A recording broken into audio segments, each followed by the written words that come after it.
The Abrahamic covenant. Следующая наша часть – это Авраамов завет.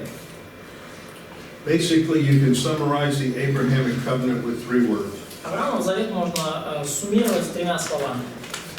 Land, seed, and blessing. Земля, семя, благословение. Okay?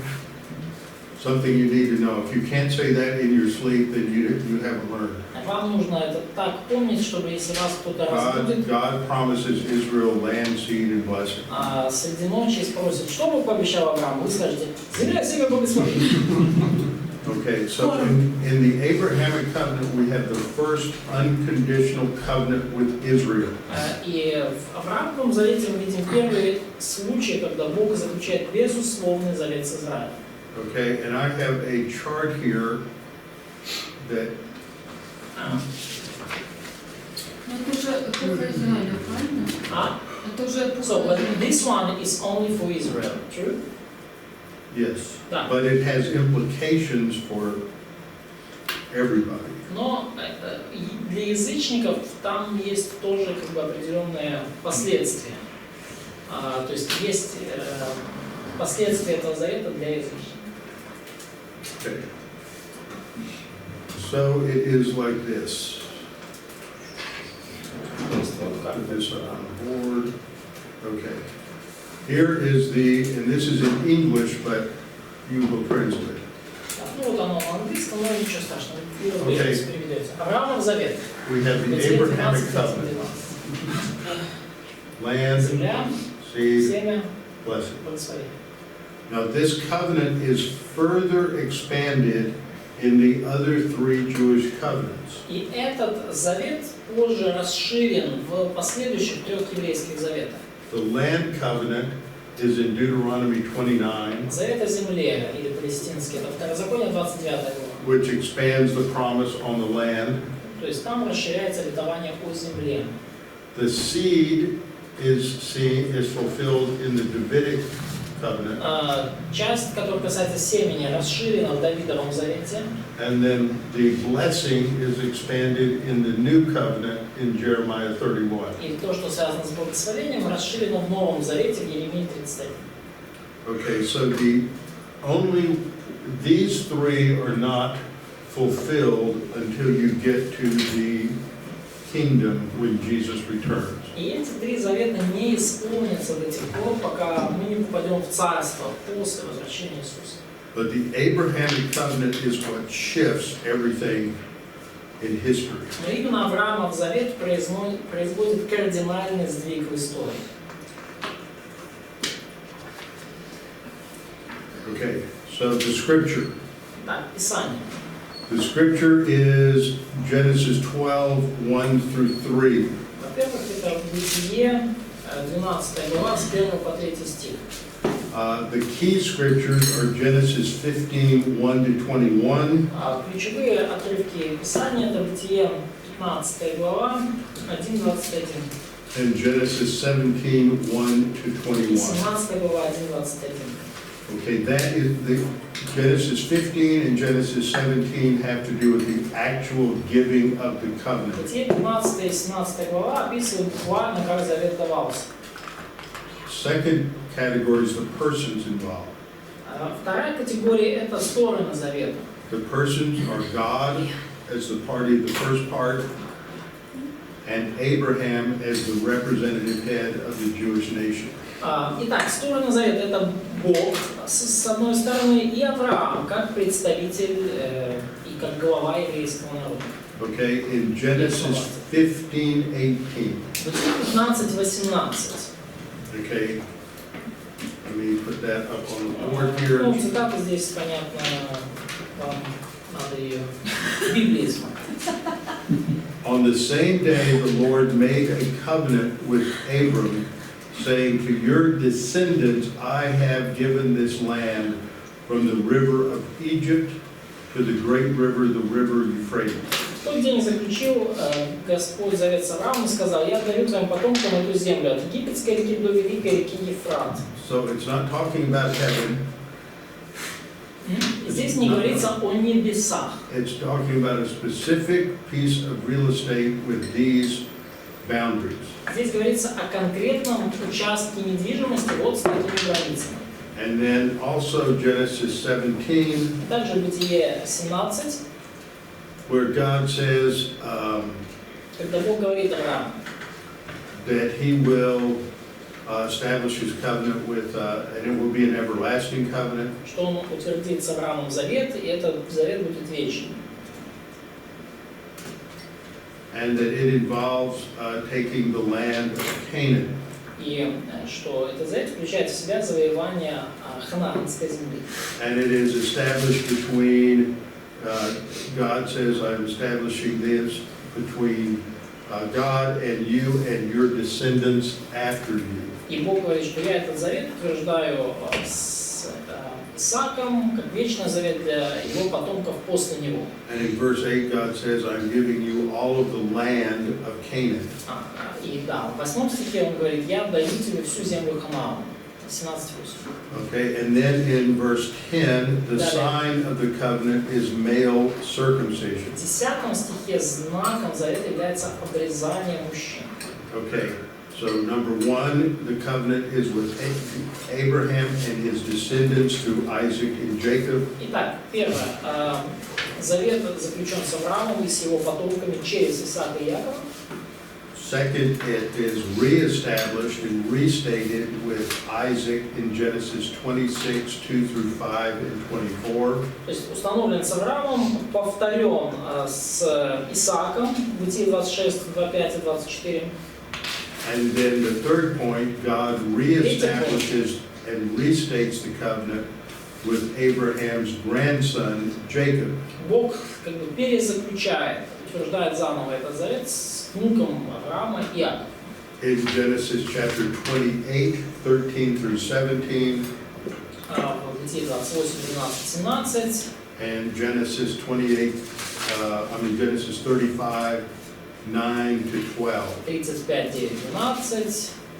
In Genesis 48, 3 through 4. Бытие 48, 3, 4. У вас все эти стихи записаны.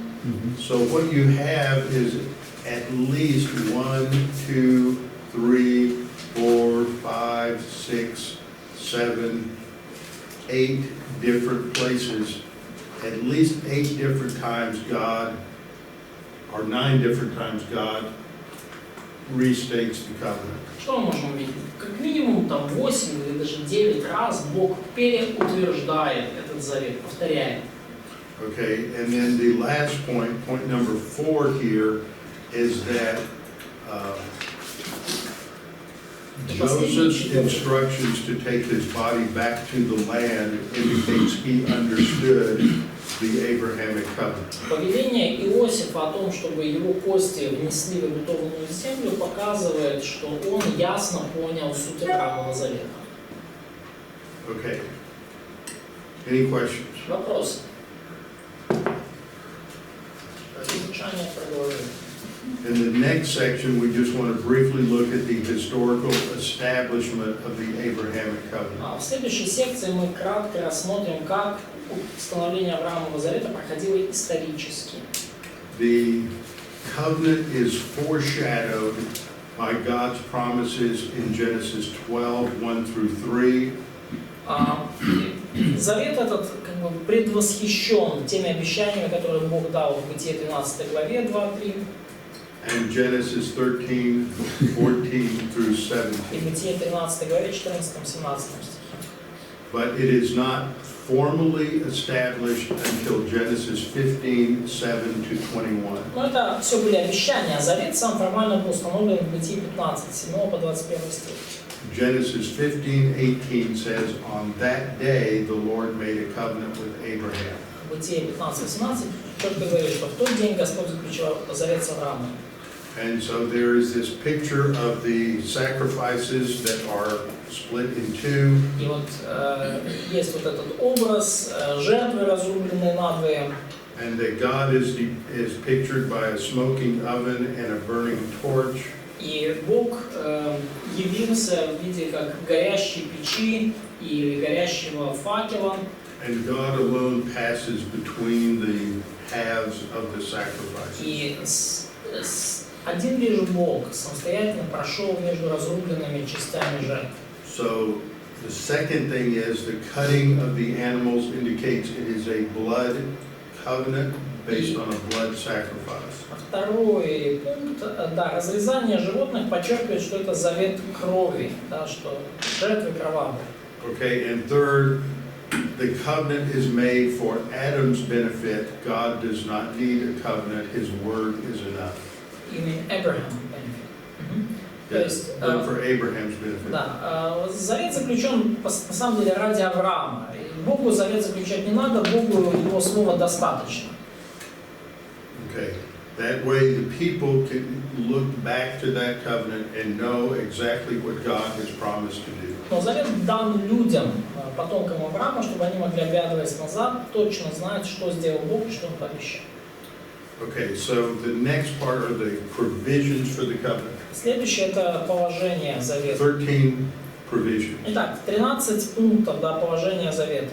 God promises to develop Abraham into a great nation. Бог обещает из Авраама произвести великий народ. Second, he's going to give him, a nation needs to have a land, so he gives them an actual piece of real estate in the Middle East. Во-вторых, народу нужна земля, и Бог обещает Аврааму конкретные наделы земли на Ближнем Востоке. Of course, Abraham never owned any land other than the burial place for Sarah and himself. И, конечно же, Авраам никогда не владел никакой землей в Ханаане, за исключением места погребения для себя и Сары. They would not begin to occupy the land until much later. Землю они начали свою занимать лишь намного-намного позже. So the third point is that Abraham himself was to be blessed, and that began immediately. Третье, что сам Авраам должен был получить благословение, и так случилось незамедлительно. God promised to make Abraham's name great, Бог пообещал возвеличить имя Авраама. which means that he would give him a great reputation То есть Бог пообещал дать Аврааму великую репутацию and great fame. и славу. Fifth, he said that those who bless Abraham will be blessed. Пятое, было сказано, что благословляющие Авраама будут благословлены. Now, see, what that means is that whoever blesses the Jewish people, God is going to bless him. И для нас это значит, что всякий, кто благословляет еврейский народ, будет благословлять, Бог будет благословлять такого человека. Even when the Jewish people are rejecting God and disobedient. Даже если еврейский народ отвергает Бога и непослушен. You know, in the Old Testament, there are long periods of time when Israel is in idolatry, completely rebellious against God. И в Ветхом Завете были периоды, когда долгое время народ находился в идолопоклонстве, отвергали Бога и жили без Него. Nevertheless, God says that He will bless those who bless Israel no matter what. Тем не менее, Бог пообещал, что я благословлю всякого, кто благословляет Израиль, вне зависимости ни от каких обстоятельств. And the sixth point is the same thing. Whoever whoever curses Israel will be cursed. И шестой пункт, аналогично, всякий проклинающий Израиль будет проклят. So what's interesting is that these two words translated cursed. Are they the same word in Russian? Yep. They're two different words in the Hebrew. Rather. Да, интересно, что хотя вот два слова у нас переведены одинаково как проклятие, на русском и английском это одинаковые слова, а в иврите разные. So the first word for curse indicates just showing disrespect for somebody, treating them lightly. Потому первое вот это проклинание, да, это да, прокляну того, кто проклинает тебя. Вот это проклинает тебя, это неуважение, это просто непочтительное отношение. And the second word for curse means to judge them harshly. Второе слово для проклятия – это суровый суд. So God is saying, if you treat my people with disrespect, I will come down on you very hard. Бог говорит, что если вы неуважительно к моему народу относитесь, я на вас снизойду и получите по полной. So this is the basis for why Christians should always support the Jewish people and Israel. Это причина, по которой христиане должны всегда поддерживать еврейский народ и Израиль, государство. Какие обозначения будут еще? Два значения. Два значения. Там, где проклинающих тебя, то есть это такое неуважительное отношение, непочтение. А там, где прокляну, да, то это суровый суд. Okay, so this is why anti-Semitism in all of its forms is evil. И вот почему антисемитизм в любой из его форм является злом. This is why anti-Israel is also evil. В любом его проявлении. Это также причина, по которой антиизраильское отношение также является злом. This doesn't mean that we have to agree with everything that the Israeli government does. И это не значит, что нам нужно соглашаться со всем, что делает израильское правительство. Many Israelis don't agree with what the Israeli government does. Многие израильтяне сами не согласны с действиями своего правительства. Remember, there are like 20 political parties in Israel. Помните, что в Израиле порядка 20 политических партий. There is a proverb among the Jews that if there are 3 Jews, there are 5 opinions. Есть такая пословица среди евреев: там, где 3 еврея, там 5 мнений. Okay, it just means that we are going to support Israel against all of these attempts to take them out of the land, to destroy them. И я имею в виду, что когда я говорю, что нам нужно поддерживать Израиль, я имею в виду, что нам нужно поддерживать этот народ и государство в противостоянии со всеми их врагами и со всеми попытками отнять у них землю и уничтожить их. So the Abrahamic covenant is the foundational reason for supporting Israel and the Jewish people. И Авраамов завет является основополагающей, фундаментальной причиной, по которой нам нужно поддерживать Израиль и еврейский народ. Okay, and the point 7, in him, that is in Abraham, all nations will be blessed. Пункт 7. В нем, то есть в Аврааме, благословены будут все народы. Ultimately, that is fulfilled in Jesus. В конечном счете это обетование исполнится в Иисусе. Very briefly, I want to look at a verse that is important for this in Genesis 22:18. Очень кратенько рассмотрим очень важный в этом смысле отрывок, Бытие 22:18. This takes place right after the sacrifice of Isaac. Это сказано сразу после несостоявшегося жертвоприношения Исаака. Okay, now this is very important to note the specifics of this verse. Это очень важно для нас отметить конкретику в данном стихе. So in verse 17, God says, I will bless you. В стихе 17 Бог говорит: «Я благословлю тебя непременно». And I will multiply your descendants. И умножу семя, да, потомство твое. And the word for descendants here is zera.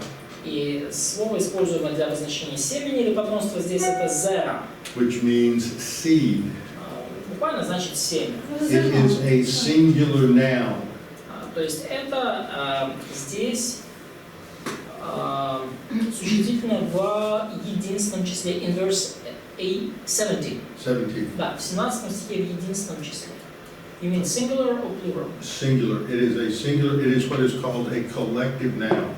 Да, то есть потомство здесь это в единственном числе, так называемое коллективное существительное. Собирательное. Да, собирательное, да. So that means it always appears as a singular noun. То есть это существительное всегда в единственном числе, народ. Sometimes it refers to one.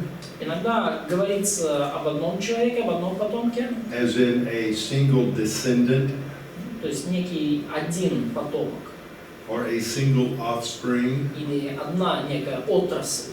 Sometimes it refers to many descendants or many offspring. Говорится о потомстве во множественном числе. It is the same word used in all of these passages that was used to describe the seed of the woman. Но во всех этих отрывках, где, например, используется фраза «семя жены», используется именно это слово.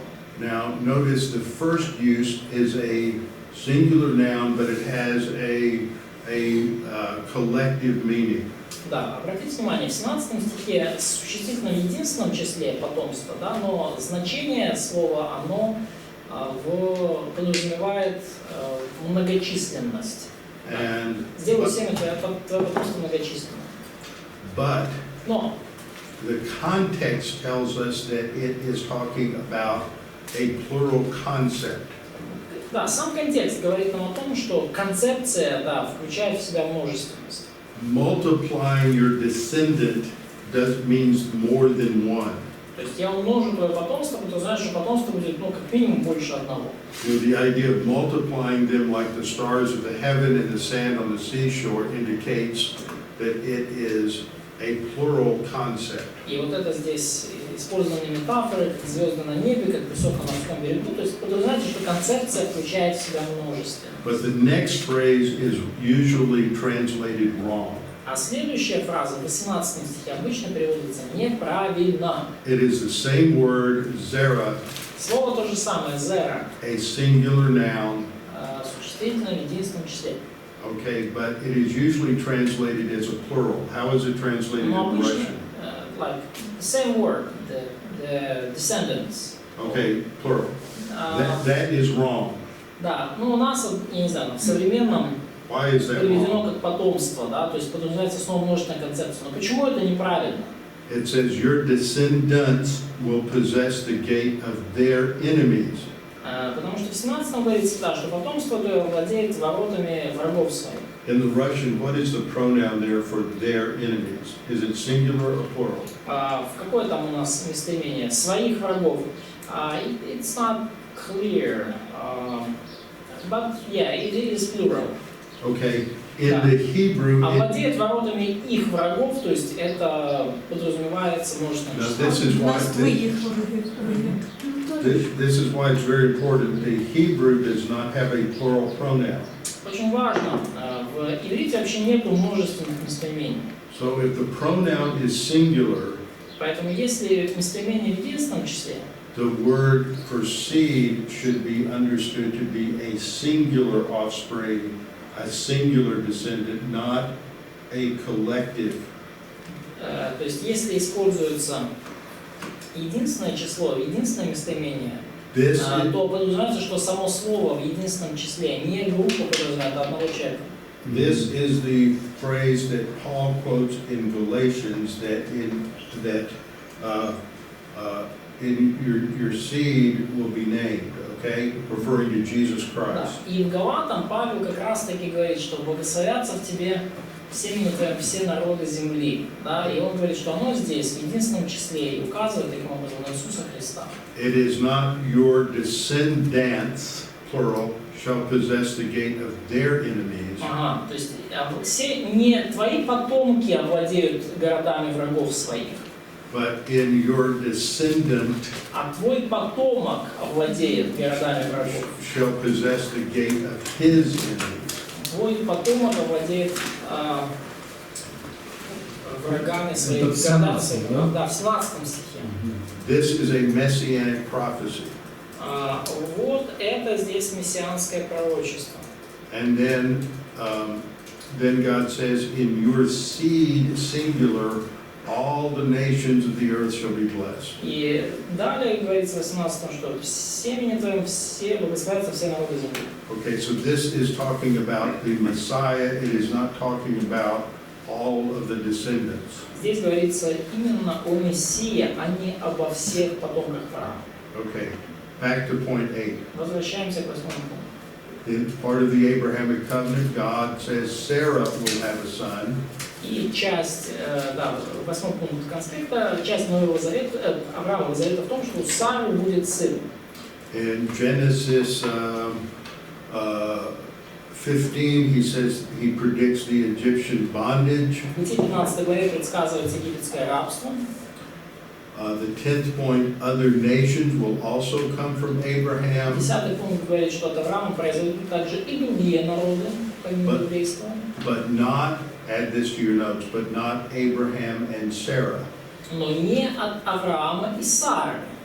They will come from Abraham and Hagar through Ishmael. Они произойдут от Авраама и Агари через, ну, то есть это будет Измаил.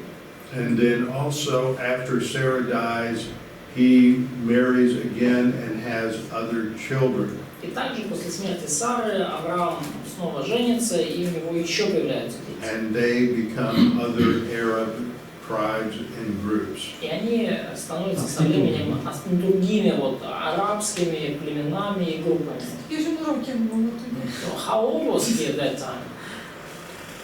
He was over 140. Ему более 140 уже было. Ну, еще 6 сыновей, да? Yeah, да. 6 more sons. He's 10 years older than Sarah, 10 years old. Старший. older than Да, он на Sarah. 10 лет старше Сары. Sarah lived 127 years and she died. Сара прожила 127 лет и умерла. And then we are told that Abraham takes another wife in chapter 24. Потом в 24 главе мы читаем, что Авраам взял себе еще жену. Okay, I'm looking for this right now. He takes another wife and has children with her. И что у него были дети с The ней. wife and her name was Keturah, Взял Авраам еще жену по имени Хитура. and she bore him Zimran, И она родила ему Зимрана, Yakshan, Якшана, Midan, Медана, Midian, Мадиана, Ishbak, Ишбака, and Shua. Ишуах. 6 more. Еще 6. Okay? Розігнався, коротше.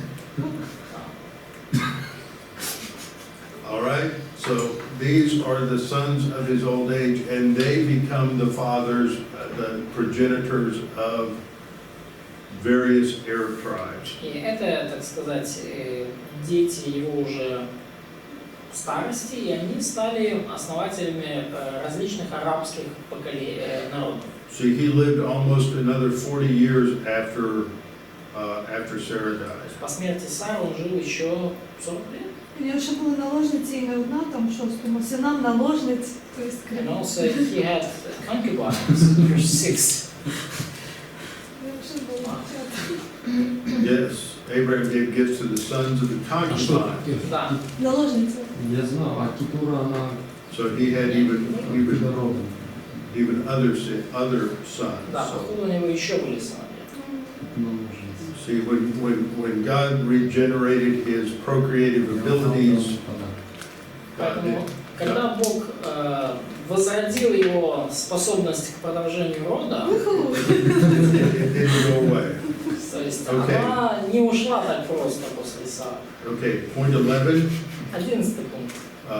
Abram's name was changed from Avram to Abraham. Имя Авраама было изменено с Авраама на Авраам. Avram means exalted father. Авраам означает превознесенный отец. Abraham means father of a multitude. Авраам означает отец многих. Okay, point 12. Sarai, which means my princess, was changed to Sarah, royal princess. Сара, моя принцесса, поменяла имя на Сару, царевна. And the sign of the covenant is circumcision. И знаком завета стало обрезание. What was the sign of the Noahic covenant? Какой знак Нового Завета? Rainbow. Rainbow. Радуга. Okay. And when you see a rainbow, you're to think about 3 things. Когда вы видите радугу, вам нужно думать о 3 вещах. Можно кушать мясо, Eat meat, смертная kill казнь, the murderer. Ну, смертная казнь только правительство. потом она будет Ну, да. І потім більше не буде. And no more global flood. Коротше, два вбивства і нема Очень потоку. хорошо. Okay. Now in the next section, it just says taking all of these provisions and categorizing them. Да. И в следующем пункте вот все вот эти положения завета, они как бы разбиты на категории. Some of these promises Некоторые из этих обещаний are to Abraham personally. даны лично Аврааму.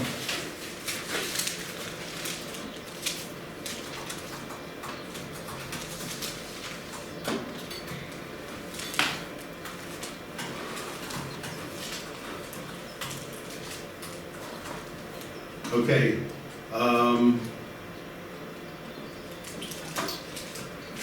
The first group is promises are to Abraham personally. Итак, первая группа – это личное обещание Аврааму. The second is to the seed. Вторая группа обещаний – это обещание его семьи, Израиля.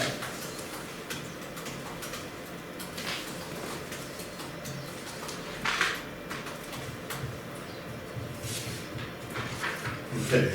The second group is to the seed, and that means, I've added this, Israel corporately or the Messiah individually. И здесь я себя пометил, новая версия, но говорится о семени. Это либо Израиль в целом, или конкретно Мессия. And the Либо third, Израиль в целом, либо конкретно Мессия. the third group is to the Gentiles. И третье – это обетование для язычников.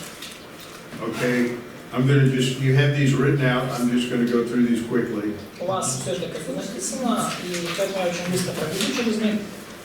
To Abraham, Лично Аврааму обещан. Abraham will be the father of a great nation. Он станет отцом великого народа, He himself will possess the land. он сам будет владеть землей. That did not occur in his lifetime, so that means that God must give him the land in his resurrection state. Этого не случилось при его жизни, поэтому мы понимаем, что Бог даст ему надел земли после воскресения.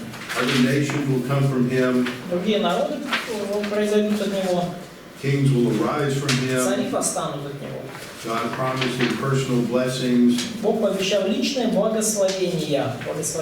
He himself will be a blessing to others. Сам Авраам будет благословением для других, God will make his name great. и Бог сделает его имя великим. Now, I've made some changes to the second division. Я поменял кое-что во втором подразделе категории. To the seed, Israel corporately, Израилю, or the Messiah individually. да, то есть семени, имеется в виду семени как Израиль в целом или Мессия отдельно.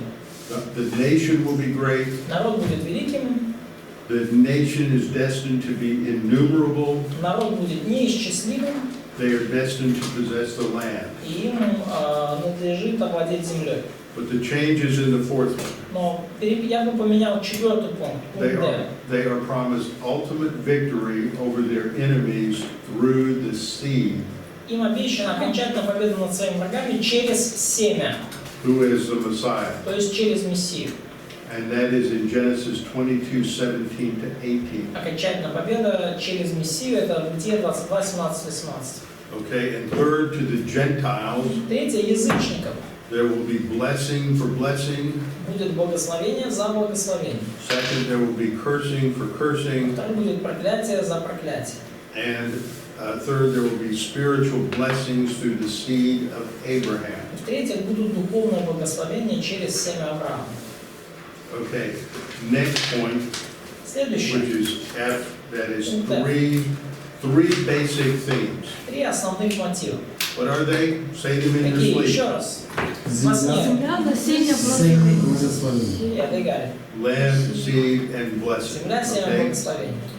And that is important because right now in the Middle East, there's all this fighting and everything over the land. God gave them the land, that's all that matters. Потому что в данное время на Ближнем Востоке идут все вот эти склоки, драки за землю, но важно, что Бог дал евреям эту землю, и это единственное, что имеет значение. Okay, confirmations. Подтверждение завета, пункт G. Abraham had 8 sons У Авраама было 8 сыновей through 3 different women. от 3 разных женщин. God confirms the covenant only with Isaac. Но Бог подтвердил завет только с одним из них, то есть с Исааком. Isaac has 2 sons, but the covenant is confirmed only through Jacob. У Исаака было 2 сына, но завет подтвержден только через Иакова. And after Jacob, the covenant is confirmed through his 12 sons, who are the heads of the 12 tribes of Israel. И после Иакова завет подтвержден через его 12 сыновей, которые стали прародителями 12 колен Израиля. Okay. Now we see 3 major issues. Да. Далее мы видим 3 основных вопроса. Okay, but here are the questions. Они следующие. Does it promise Israel permanent existence as a nation? Обещано ли Израилю постоянное существование как государство? Second, Пометьте, как does it государство. promise Israel permanent ownership of the promised land? Второе, обещано ли Израилю постоянное владение обетованной землей? And third, does the fulfillment of the covenant depend on the performance of Israel? Зависит ли исполнение завета от поведения Израиля? Поведение, напишите. Okay, the possession, it does not promise them a permanent, it depends on how you mean this, permanent existence as a nation, but yes, but not necessarily in the land. Да, то есть смотрите, Израилю обещано, что они как народ, в смысле этническая группа, будут существовать всегда, но не обещано, что они всегда будут существовать в земле. It does promise Israel permanent ownership of the land, but not that they will always be able to live in it. Израилю обещано, что они всегда будут владельцами этой земли, но не обещано, что они всегда в ней будут жить. And third, the covenant depends on God, not on Israel. И третье, исполнение завета зависит от Бога, а не от Израиля. Okay, so the parts of the Abrahamic covenant that have been fulfilled literally. Исполнившиеся компоненты Авраамова завета исполнились буквально. So that means all of the promises can be expected to be fulfilled И literally. это означает, что все обетования, нам нужно ожидать, что они исполнятся буквально. So God promised an everlasting possession to Israel, and that is what they will get. Бог пообещал Израилю вечное владение землей, и это то, что они получат. But that hasn't been fulfilled yet. Но оно еще не исполнилось. The covenant is unconditional, so that means nothing was required on the part of Abraham or his descendants for it to be enacted. Завет является односторонним и безусловным, потому ничего не зависит, в принципе, от Израиля и от потомков Авраама в том, чтобы завет оставался в действии. Since God promised this as an everlasting covenant, that means that Israel must never perish as a people.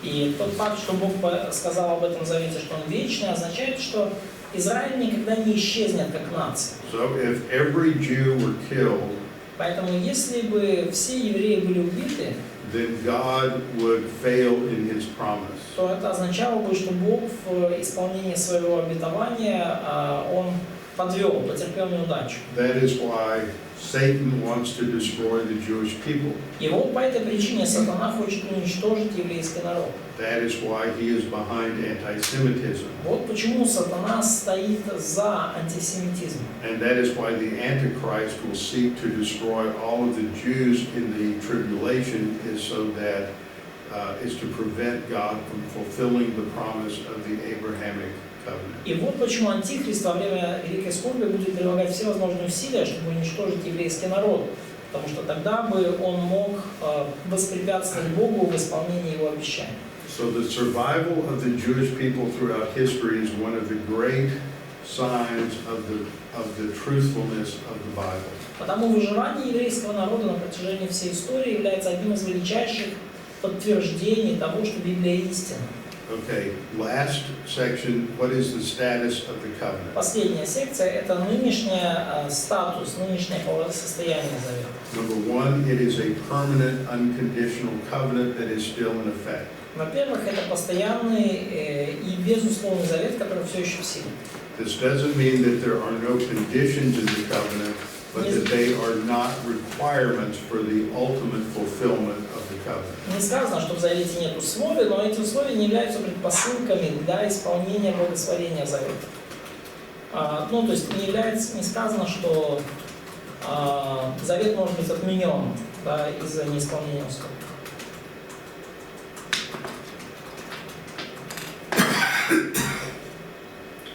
Okay, the second point is the New Testament does not change the unconditional nature of the covenant. Второе. Новый Завет не меняет безусловную природу Завета. Новый Завет как книга. So, New Testament is a book. Yeah, as a whole, the New Testament, nowhere in the New Testament does it change the nature of the Abrahamic covenant. Да, в Новом Завете как в книге, пометьте, мы нигде не видим, чтобы менялась безусловная природа этого Завета. In Galatians 3, 6-18, Галатам 3 главе, 6-18 стих, it focuses on the relationship of the Abrahamic to the Mosaic covenant. говорится о взаимосвязи Авраамова и Моисеева завета. Моисеева. And point number 3, Paul says that whatever the purpose of the Mosaic covenant, it did not set aside the previous unconditional covenant. Павел утверждает, что какова бы ни была цель Моисеева завета, он не может аннулировать и отменить предыдущий безусловный завет. So we have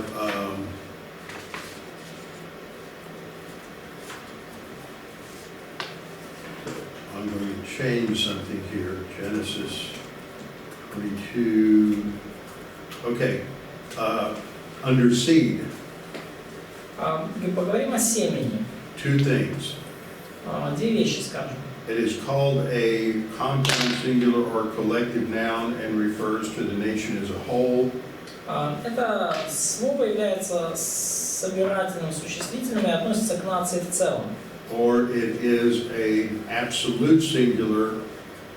Или это слово может быть абсолютно, в абсолютно единственном числе. Where it describes Isaac in Genesis 21:12. И где говорится, что оно описывает Исаака в Бытие 21:12. Or it describes the Messiah in Genesis 22:17-18. Или Мессию one more time. Genesis 22:17-18. Мессию в Бытие 22, 17-18. And Galatians И 3:16. Галатам 3:16. Бытие 22, 17-18. So the Abrahamic covenant begins the dispensation of patriarchs or promise. И потому Авраамов завет запускает в действие диспенсацию патриархов. Запишите, диспенсация патриархов или диспенсация обетования. Okay, are there any questions on the Abrahamic covenant before we get into the Есть dispensation? какие-то вопросы по Авраамову завету перед тем, как мы перейдем, собственно, уже к диспенсации патриарха? Okay? Правильно понимаем то, что если начинается новая диспенсация, потому что я предполагала, что тогда должна закончиться предыдущая диспенсация, чтобы началась новая. I would think that when the new dispensation starts, the previous one should be finished. Is it right or not completely? Well, not completely. I Ну, mean, не совсем правильно. for example, the previous dispensation, which is human government, Например, предыдущая диспенсация, да, то есть человеческого правительства. that covenant goes on, but God is no longer working through the Gentiles. He's now working through the Jews. Она по-прежнему действует, она в действии, но и завет в действии, но Бог уже больше не работает через язычников, Он созидает нацию евреев. So that is how God is changing His administration. Вот таким образом Бог меняет свою административную политику. But the Abrahamic covenant doesn't replace the Noahic covenant, Но Авраамов завет не заменяет собой Ноев, because the covenant with Noah continues for everybody else, and there's an additional covenant now for the Jewish people. потому что Ноев завет действует для каждого, но теперь для евреев установлен дополнительный завет. It is interesting when you read through all of the prophets. Довольно интересно, когда вы читаете всех пророков. So you're studying all of the prophets. Вы изучили, да, всех уже пророков, Okay, да? when you read through the prophets, Когда вы читаете пророков, pay attention. When God judges Israel, обратите внимание, когда Бог судит Израиль, everything that He judges them for is related to the Mosaic law. то все, за что Он их судит, основано на Моисеевом законе. You know, idolatry, Идолопоклонство, violating the Sabbath. нарушение субботы. Okay, but in the but when God judges the Gentile nations, Но когда Бог судит языческие народы, вспоминаем первые 2 главы Амоса, they are not judged for anything that is distinctive to the Mosaic covenant. они не судимы ни за что из того, что является отличительной чертой этого Моисеева Завета. He judges the Gentiles for idolatry Бог судит язычников за идолопоклонство and for how they treat Israel. и судит за то, как они обходились с Израилем. And that, because he promised the Jews that if a nation curses them, they will be cursed. Потому что Бог пообещал евреям, что если So if какой-то народ их проклинает, то они будут прокляты тоже. So if a nation is anti-Semitic, then God is going to judge them. Поэтому если какой-то народ проявляет антисемитизм, то Бог их осудит. And some of these ancient nations were horribly anti-Semitic. И многие из этих древних народов были ужасающе настроены антисемитски, Like the Egyptians. как египтяне. Okay, we have about, we're off a little bit, we have about, 10 or 15 more minutes. 7 minutes actually before break, but We were expanded. a little late, so. Okay. The fourth dispensation is that of patriarchs. Итак, 4-я диспенсация. Это диспенсация патриархов. Okay, Abraham is the main steward or central person. Основной личностью или распорядителем является Авраам. Okay, there are 2 names that are used for this. 2 названия используются для этой диспенсации. One is the name patriarchs because it focuses on the 3 distinct individuals who are present: Abraham, Isaac, and Jacob, the patriarchs of Israel. Первое имя, название патриархи, да, диспенсация патриархов подчеркивает, что основными распорядителями, основными действующими лицами были 3 израильских патриарха: Авраам, Исаак и Яков. So, and other people will call it the dispensation of promise, И некоторые называют это диспенсацией обетования, which emphasizes the revelational aspect of the Abrahamic covenant. чем подчеркивается вот этот фактор откровения в Авраамовом Завете. The responsibility in this dispensation is to the Abrahamic covenant. Ответственность в данном Завете, ответственность данной диспенсации связана с Авраамовым Заветом. To keep the seed isolated from the surrounding pagan environment. Ответственность является сохранить семя изолированным от окружающей языческой среды Now they are to obey God. и повиноваться Богу.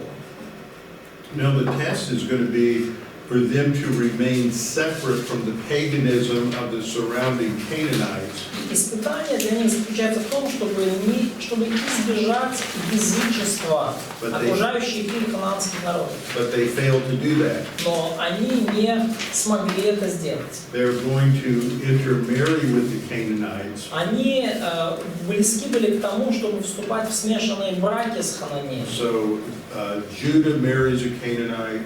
Иуда женился на хананейке. Other brothers are marrying Canaanites. Другие братья вступили в брак с хананейкой. So if God doesn't intervene, they're going to just assimilate and disappear into the Canaanite culture. И если бы Бог не вмешался, они бы так и ассимилировались и смешались бы с ханаанской культурой. So God is going to use a famine to bring judgment on them. И Бог использует голод для того, чтобы навести суд на них. And so I'm using Joseph and Jacob. They're going to be forced to go to Egypt to survive the famine. И он использует Иосифа и также позже Иакова, которые будут вынуждены по тем или иным причинам отправиться в Египет. Один пойдет туда рабом изначально, а второй пойдет туда, чтобы избежать голода. And the Egyptians were a Hamitic people, not Semitic. И египтяне — это народ, происшедший от Хама, не от Сима. То есть они не семитский народ, они хамитский народ. And they hated Semites. И они ненавидели семитов. So they isolated the Jews into the land of Goshen, which is up near the Nile Delta. И они изолировали евреев в земле Гошем, это в дельте Нила. The Egyptians would not intermingle with the with the Jews. Египтяне не хотели никак смешиваться или ассоциироваться с евреями. So this enforced separation allowed the people of Israel to grow and to be protected from intermarriage. И это навязанное отделение фактически позволило израильтянам вырасти и избежать при этом смешанных браков. So God preserved the nation ethnically and spiritually, И Бог таким образом сохранил нацию, сохранил ее этнически и сохранил ее духовно. even in slavery. И даже в рабстве он это сделал. Okay? Даже в период рабства.